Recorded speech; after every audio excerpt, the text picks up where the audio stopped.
Best varicose veins చికిత్సనే పొందండి. నొప్పి లేని చికిత్స కోసం సంప్రదించండి ఎవిస్ హాస్పిటల్. నమస్తే రమగారు. నమస్తే జయ. రమగారు, ఏదైనా రాజుల కథ చెప్తారా? జరిగిన రాజుల కథ చెప్తాను, జానపద కథ కాకుండా రియల్ గా. పూర్వం అంట మధుర రాజ్యాలని, అంటే తమిళనాడు మధురై, అక్కడ పాండ్యులు రాజులుగా ఉండేవాళ్ళు. ఈ మనం చెప్పుకునే కథాకాలం నాటి పాండ్యుడు చాలా గొప్పవాడట. ఆయన ప్రతిరోజు ఇంచుమించుగా రాత్రి చీకటి పడ్డాక ఒక 2 గంటలు దేశాటన రాజ్యంలో తిరిగేవాడు. తను పాలించే ప్రదేశాలన్నీ తిరిగేవాడు. చుట్టుపక్కల ఊళ్ళన్నీ కూడా ఆయన కిందే ఉండేవి, కానీ నగరం అంతా ఆయన తిరగటం ఒక అలవాటు ఆయనకి. చాలా చిన్నతనం నుంచి చేసేవాడు.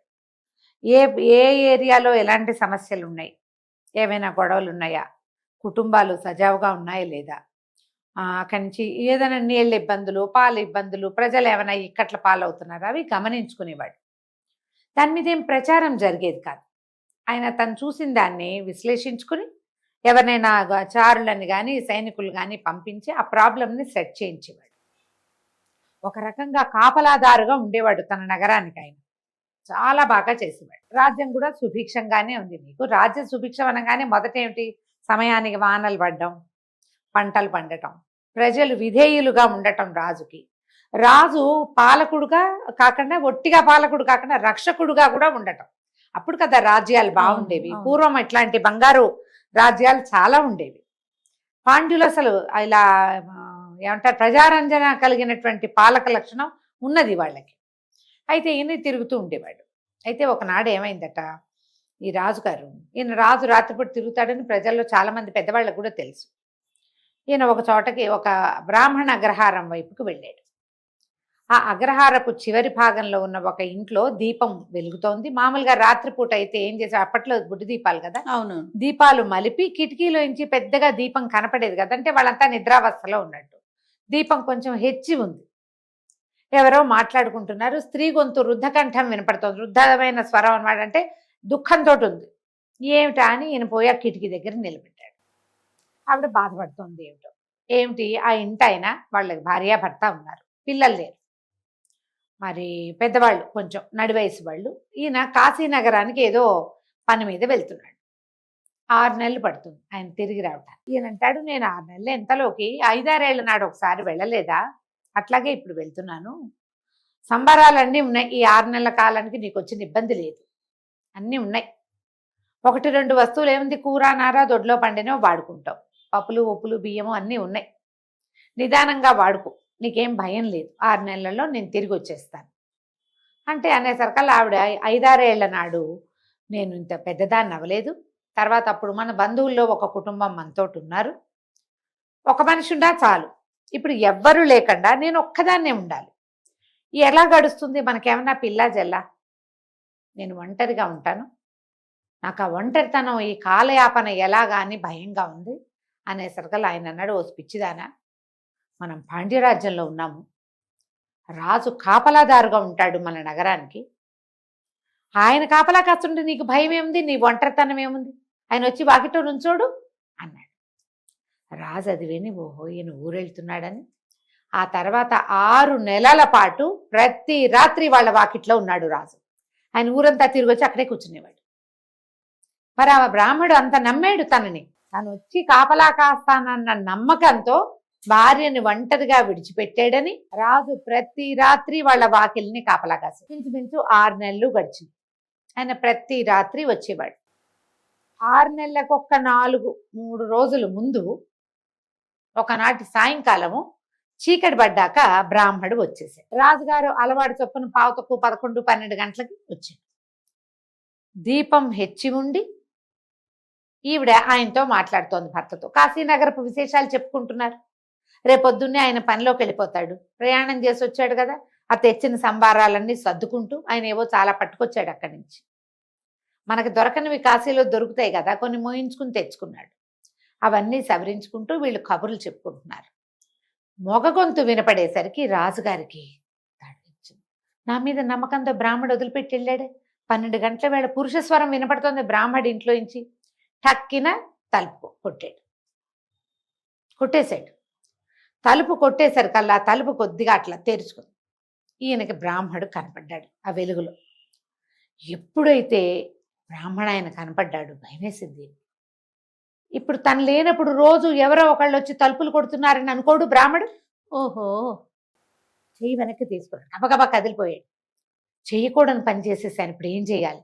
ఏం చేశాడు? వెంటనే వరుసగా బ్రాహ్మల అగ్రహారం కదా, అందరి తలుపులు కొట్టుకుంటూ వెళ్ళిపోయాడు రాజు. అందరి తలుపులు కొట్టేశాడు, వెళ్ళిపోయాడు గుర్రం ఎక్కేసి. అగ్రహారం లోపలికి గుర్రం రాదు, అక్కడ బయట ఉంటుంది గుర్రం.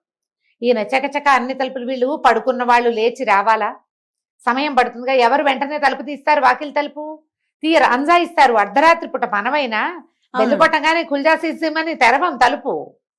ఒక క్షణం ఎవరు ఏమిటి అని ఆలోచించి ఒకళ్ళిద్దరం మెలకు వచ్చి చూస్తాం, అంతేగాని అలా వచ్చి తలుపు ఎవ్వరూ తీయరు. బ్రాహ్మణ ఆయన బయటకు వచ్చి చూశాడు, అక్కడ ఎవరు లేరు. ఈ లోపల 2-3 ఇళ్ల వాళ్ళు ఎవరో తలుపు కొట్టారని బయటకు వచ్చి రాజుగారు గుమ్మం దిగేసాడు. మొత్తం గేట్ అదే అగ్రహారం బయటికి దాటేసి గుర్రం ఎక్కేసి చటుక్కుని వెళ్ళిపోయాడు. ఆయనకి ఏమనిపించిందంటే, రాత్రి వేళ నేను తలుపు కొట్టినప్పుడు ఈ బ్రాహ్మణ ఆయనకి రోజు రాత్రిపూట మన ఇంటికి ఎవరో వచ్చి తలుపు కొడుతున్నారు అనుకుంటే కాసిన కాపలా అంతా పోయిందా? ఆ అమ్మాయి పతివ్రత పాపం ఆ ఇంటావిడ, ఆవిడకి ఎంత చెడు పేరు వస్తుందో. ఈ ఆలోచనతో ఈ పని చేశాడు. తెల్లారిపోయింది. తెల్లవారు 11 గంటలకు ఈయన సభలో ఉండగా బ్రాహ్మణ అగ్రహారం నుంచి కొంతమంది బ్రాహ్మణులు వచ్చారని కబురు వచ్చింది. వాళ్ళంతా వచ్చారు. సరే, ఏదో పెద్దవాళ్ళు కదా బ్రాహ్మణులు, ఏదో స్వస్తి చెప్పారు, రాజుకి మర్యాద వాచకాలు చెప్తారు కదా, మంగళాశాసనాలు అవన్నీ అయ్యాక కూర్చోబెట్టాడు. అడిగాడు, ఏంటండి అంటే, ప్రభు ఇంతకాలంగా ఈ రాజ్యంలో ఉంటున్నావు, ఎప్పుడు ఓ దొంగతనం కానీ, ఒక గొడవ కానీ, ఒక ఇది కానీ ఏనాడు మేము చూడలా. కానీ నిన్న రాత్రి ఎవరో తుంటరివాడు మా వాకిలి తలుపులన్నీ కొట్టారు అని చెప్పారు. దీనికి సమాధానం చెప్పండి. ఇప్పుడు ఎప్పుడు సమయం ఏమిటని మంత్రి గారు అడిగాడు. రాత్రి 11-12 గంటల వేళ మధ్య. ముందు ఎవరు తలుపు కొట్టారో తెలీదు, కానీ అందరి తలుపులు కొట్టబడ్డాయి. అందులో ఒక ఆయన ఇప్పుడే రాత్రే వచ్చాడు.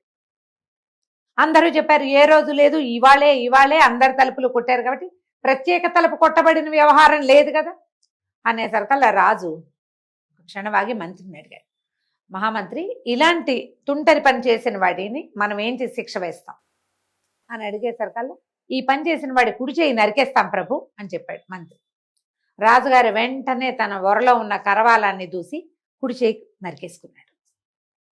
చేయి కింద పడిపోయింది, నెత్తురు గారిపోతుంది. హాహాకారాలు చేశారు ఉన్నవాళ్ళంతా. మంత్రి ఆశ్చర్యపోయాడు, ఏం జరుగుతోందో తెలియలే. కేకలు పెట్టారు. వైద్యుడు పరిగెత్తుకొచ్చాడు, కట్టుకట్టారు. తెగిపడిన చెయ్యి కిందే ఉంది. రాజు, ఈ పని నేనే చేశాను అని చెప్పి 6 నెలల నుంచి ఆ బ్రాహ్మడి పేరు కూడా ఆయనకి తెలియదు. బ్రాహ్మణ అగ్రహారంలో ఉన్న చివరి ఇంటిని కాపలా కాశాను నేను.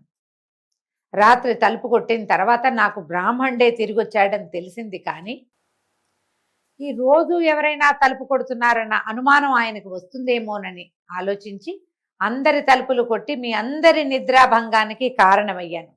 కాబట్టి నా కుడి చేయి లేకపోయినా పర్వాలేదు. ప్రజలంతా దుఃఖించారు. బ్రాహ్మణులందరూ ఊరుకుంటే సరిపోయేదే, ఎందుకు వచ్చాం? రాజు చెయ్యి నరకడానికే. ఒక బ్రాహ్మడింటికి 6 నెలలు కాపలా కాసిన రాజు కుడి చెయ్యి లేకపోవటమా? అందరూ చాలా దుఃఖపడ్డారు. ప్రజలు ఆశ్చర్యపోయారు. ఎలాంటి రాజ్యపాలనలో ఉన్నాం మనం? రాజు స్వయంగా కాపలా కాసాడే మనకి.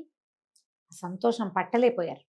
ప్రజలందరూ స్వచ్ఛందంగా ఇంటికింతని బంగారం చొప్పున తీసుకొచ్చి రాజుకు ఒక బంగారు చెయ్యి చేయించారట. ఇక్కడి నుంచి ఇక్కడికి వచ్చేలాగా సువర్ణహస్త పాండ్యుడిగా ఆయన చాలా ఫేమస్ అయ్యాడు. ఆ తర్వాత బంగారపు చెయ్యి, కుడి చెయ్యి ఆయనకి కీలు కదిలేలాగా కంసాళ్ళు అందరూ కలిసి ప్లాన్ చేసి ఆ చేత్తో ఆయన మా చెయ్యి కనపడుతుంది, కుడి చెయ్యి ఉండదు కానీ చెయ్యి కనిపిస్తుంది. అలాంటి బంగారపు చెయ్యి చేసి బంగారు చెయ్యే అయింది. అలాంటి వాళ్ళు ఎక్కడుంటారు? సువర్ణహస్త పాండ్యుడి కాలంలో రాజ్యం ఎంత సుభిక్షంగానూ ఉండేదట. దేవాలయాల్లో ఎప్పుడూ అర్చనలు సాగేవి.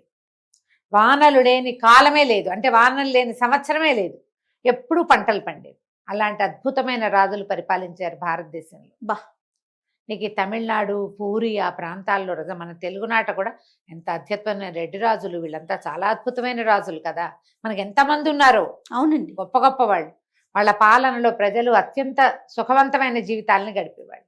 కథ కంచికి మనం ఇంటికి. సూపర్ రమ్మ గారు, నమస్తే. నమస్తే.